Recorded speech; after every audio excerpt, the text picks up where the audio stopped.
నిన్న అర్ధరాత్రి ముఖ్యమంత్రి గారి నివాసంలో బీఆర్ఎస్ పార్టీకి వెళ్ళి ఎంపికైనటువంటి జగిత్యాల ఎమ్మెల్యే వైద్య వృత్తిలో ఉన్నటువంటి సంజయ్ కుమార్ గారిని ఎమ్మెల్యేగా ఎంపిక చేసుకుంటే కాంగ్రెస్ పార్టీలో కలవడం అనేది అనైతిక చర్యగా మేము భావిస్తున్నాం. దీనికి ప్రధానమైన కారణం మొన్న జరిగినటువంటి పార్లమెంట్ ఎన్నికల సమయంలో స్వయాన రాహుల్ గాంధీ గారే తెలంగాణ జరిగినటువంటి ఎన్నికల ప్రచార సభలో భారతదేశంలో ఉన్నటువంటి పార్లమెంట్ సభ్యులు కానీ శాసనసభ్యులు కానీ ఎన్నికైన పార్టీ నుంచిగా ఉండకుండా అధికార ప్రభుత్వంలోకి వెళ్ళినట్టయితే వెనువెంటనే డిస్క్వాలిఫై విధంగా చట్టం తెస్తానేటువంటి మాట కూడా వారు చెప్పడం జరిగింది. ఈ భారతదేశానికి ఒక యువనేతగా కాంగ్రెస్ పార్టీ అగ్రనేతగా ఉన్నటువంటి రాహుల్ గాంధీ గారు చెప్పినటువంటి మాటను తెలంగాణ రాష్ట్ర ముఖ్యమంత్రి రేవంత్ రెడ్డి గారు అదే కాంగ్రెస్ పార్టీ నుంచి ఉండి ఒక ద్వంద్వ విధానాలతో అంటే రాహుల్ గాంధీ గారి మాటకు విలువ లేనట్టుగా మేము ఇవాళ భావిస్తున్నాం. రాహుల్ గాంధీ గారి మాటకు విలువ ఉన్నట్టయితే అది కాంగ్రెస్ ప్రభుత్వం కాంగ్రెస్ పార్టీగా కనబడుతుండే, కానీ ఇవాళ రేవంత్ రెడ్డి కాంగ్రెస్ కనబడుతుంది. కాంగ్రెస్ పార్టీ ఆత్మపరిశీలన చేసుకునే పరిస్థితి ఏర్పడ్డది. ఇవాళ ఒకవైపున అధికారంతో చట్టం వేస్తామని చెప్పన్నటువంటి ఆ పార్టీ నేత మాటనే ఇవాళ నీటి ముట్లైనటువంటి పరిస్థితి ఉంది.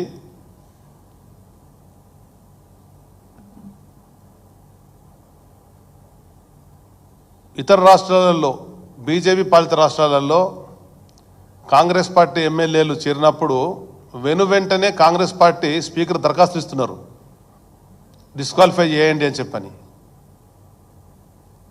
ఇతర రాష్ట్రాల్లో ఆ విధంగా కాంగ్రెస్ పార్టీ చేస్తూ ఇక్కడ ప్రతిపక్షంలో ఎంపికైనటువంటి శాసనసభ్యులనేమో స్వయంగా ముఖ్యమంత్రి కండువా కప్పి ఇళ్లలోకి వెళ్ళి మరి లోపాయికారు ఒప్పందాలు ఏ విధంగా ఉన్నాయో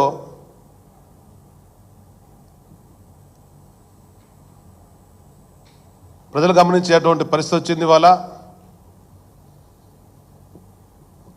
దీన్ని అర్థం చేసుకునే అవసరం ఎంతుందని చెప్పని ఒక వైద్య వృత్తిలో ఉన్నటువంటి వ్యక్తిని బీఆర్ఎస్ పార్టీ అధినేత ఎంతో నమ్మకంతో 3 సార్లు అవకాశం ఇస్తే అక్కడ ఉన్నటువంటి ప్రజలు 2 సార్లు గెలిపడం జరిగింది. దానికి ఎమ్మెల్సీ మాజీ పార్లమెంట్ సభ్యుడు కవితమ్మ గారు సంజయ్ గెలవాలా, జగిత్యాల అభివృద్ధి కావాలని చెప్పని, జగిత్యాల జిల్లా కావాలా, జగిత్యాలలో వైద్య కళాశాలలు రావాలా అని చెప్పని పట్టుదలతో పనిచేసి అక్కడ ఉండేటువంటి శ్రేణులు పెద్ద ఎత్తున కృషి చేయడం వల్ల రాజశేఖర్ గౌడ్ గారు లాంటి అపారమైన అనుభవం ఉన్నటువంటి నాయకుడు కూడా ఒక యువకుడైనటువంటి సంజయ్కి అవకాశం ఇస్తే ప్రజలకు ఇటు పార్టీకి అంకిత భావంతో పనిచేసని చెప్పని చేసినటువంటి నమ్మకంతో మేము అందరం కూడా కష్టపడి పనిచేసినాం. ఇవాళ ప్రజలందరూ కూడా అసహించుకునేటువంటి పరిస్థితి వచ్చింది.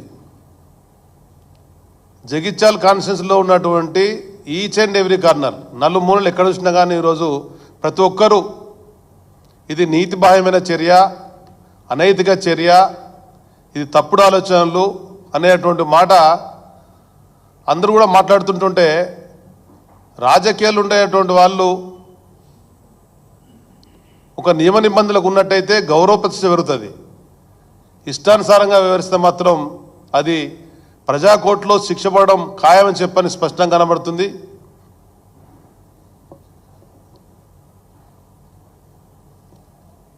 ఫిరాయింపుల చట్టం ఇస్తున్నటువంటి రాహుల్ గాంధీ గారు మరి తెలంగాణ ప్రజానికానికి మరి ఏమని సమాధానం చెప్పాల్సిన అవసరం ఉందని చెప్పని, ఇది తెలంగాణ రాష్ట్రంలో ఉన్నటువంటి అది ఇందిరా కాంగ్రెస్ పార్టీయా లేకపోతే మరి రేవంత్ కాంగ్రెస్ పార్టీ అని చెప్పనేది కూడా తెలంగాణ ప్రజానికాన్ని స్పష్టం చేయాల్సిన అవసరం ఉందని చెప్పని అటు రాహుల్ గాంధీని కూడా డిమాండ్ చేస్తూ ఒకవైపున తెలంగాణ రాష్ట్రంలో నూతన ప్రభుత్వం వచ్చిన తర్వాత చేనేత కార్మికుల ఆత్మహత్యలు పెద్ద ఎత్తున జరుగుతున్నాయి. పెద్దలు కేసీఆర్ గారు ప్రభుత్వంలో ఉన్నప్పుడు ఈ రంగానికి అన్ని విధాలుగా ఆదుకోవడం వల్ల ఆత్మహత్యల నివారణ జరిగి ఆత్మగౌరవంతో జీవించడం పరిస్థితి కనబడ్డది. కానీ నేటి ప్రభుత్వం మొన్న జరిగినటువంటి ఎన్నికలలో నేతలకు అండగా ఉంటామని చెప్పని మాట ఇచ్చి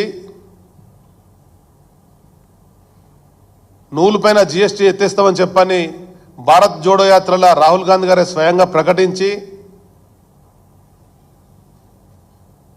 ఈ చేనేత రంగాన్ని మరమ్మగాలను విస్మరించడం వల్ల వాళ్ళకు ఉండేటువంటి బకాయిలు కూడా చెల్లింపకపోవడం వల్ల నేసినటువంటి వస్త్రాలను కొనుగోలు చేయకపోవడం నిర్లక్ష్యం చేయడం వల్ల దాదాపు 9 మంది నేత కార్మికులు బలన్మరణానికి గురైంది. సిరిసిల్లాలో 6, కరీంనగర్లో 1, ఖమ్మంలో 2, ఇప్పుడు 9 మంది ఆత్మహత్యల పాడు. ఈ ఆత్మహత్యలన్నీ ప్రభుత్వ హత్యలే. ప్రభుత్వం పూర్తిగా నిర్లక్ష్యం చేయడం వల్లనే ఇలా ఈ రంగం కుదేలే పరిస్థితి వచ్చింది. వెంటనే ఉన్నత స్థాయి సమావేశం ఏర్పాటు చేసి తక్షణమే చర్యలు చేపట్టాలని చెప్పని ఆత్మహత్యలను నివారణ చేపట్టాలని చెప్పని ఈ ప్రభుత్వాన్ని డిమాండ్ చేస్తున్నాం. జరగబోయేటువంటి వర్షాకాల సమావేశాలలో అసెంబ్లీలో కానీ కౌన్సిల్లో కానీ ఈ ప్రభుత్వం నిలదీయడం ఖాయం. పెద్దలు కేసీఆర్ గారు, రాష్ట్ర మంత్రిగా కేటీఆర్ గారు ఇటు వస్త్ర పరిశ్రమను ఆదుకోవాలని చెప్పని నిలిచిపోయినటువంటి పథకాలను పునరుద్ధరింపజేసి అది థ్రిఫ్ట్ ఫండే కానీ, నేతన్న బీమా కానీ, నూలు సబ్సిడీ కానీ, బతుకమ్మ చీరల పేరు మీద ఇచ్చినటువంటి వస్త్రాల తయారీ వల్ల ఒకవైపున పేదవాళ్లకు అటు కానుకలుగా చీరలు ఇవ్వడం జరిగింది. బతుకమ్మ చీరలు అని చెప్పని ఇతరత్ర కానుకల పేరు మీద వాళ్ళకు చేతిండా పని కల్పించడం జరిగింది. కానీ ప్రభుత్వం మాత్రం ఎటువంటి చర్యలు చేపట్టడం లేదు. కేవలం మాటలకే పరిమితమవుతున్నారు. పత్రికలలో ప్రకటనలు ఇచ్చు ఆదుకుంటున్నాం అనేటువంటి మాట చెప్తుంటే కానీ నేటి వరకు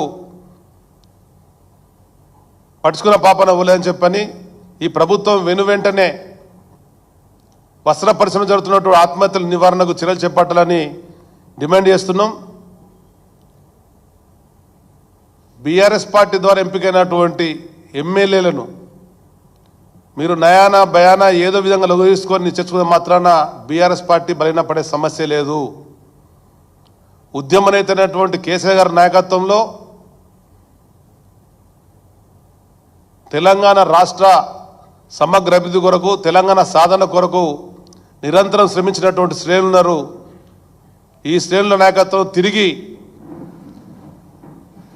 తెలంగాణ రాష్ట్ర ప్రజల ముందు ప్రజా కోర్టులో కాంగ్రెస్ పార్టీకి శిక్ష వేయడం ఖాయమని చెప్పని సందర్భంగా మనం చేస్తున్నాం.